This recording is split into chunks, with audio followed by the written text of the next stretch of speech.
สบายดีลูกค้าทุกท่านแคมเงิมห้านกระปุ้นแจวขีดมื้อนี้วิวอากาศดีลูกค้าห้านกระปุ้นแจวขิงแคมเงิมของเฮาสถานที่ของเฮามันอยู่ห้องครัวทางงอนเด้อ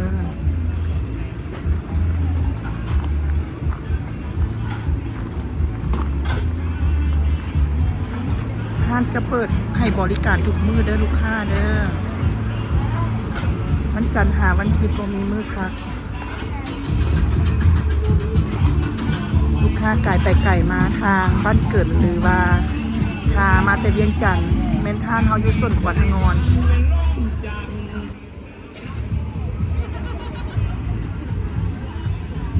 วิวงามอาหารแซ่บแม่นท่านกับปุ้นแจวขิงทางงอนลูกค้าข้านไก่ไปไก่มาแวะอุดหนุนแม่ค้าได้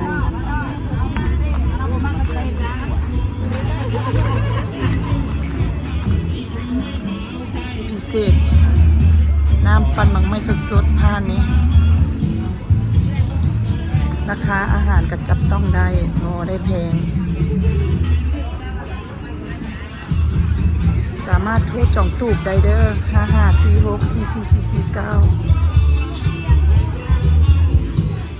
ทีของเฮาแม่น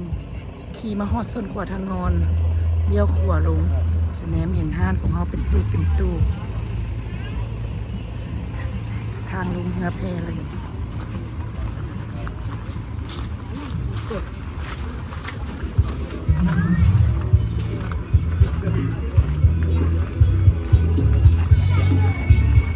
ห้างของเขาเปิดให้บริการทุกมื้อเด้อวันจันทร์หาวันอาทิตย์10 โมงเช้าหา8 โมงแลง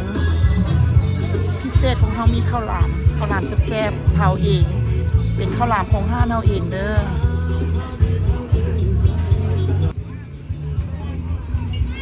12 โมงหา1 โมงมันเต็มทุกมื้อแขกห้านเฮาสามารถโทรจองตู้ได้เด้อ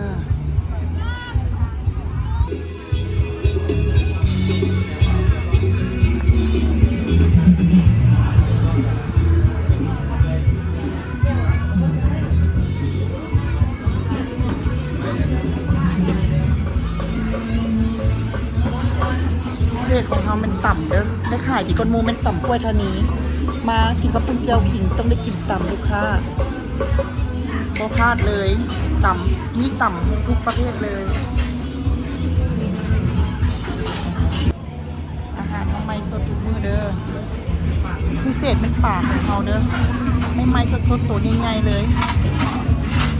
ไม่สดเลยเครื่องเคียงของเขากินกับปุ้นเจียวขิงไม่สด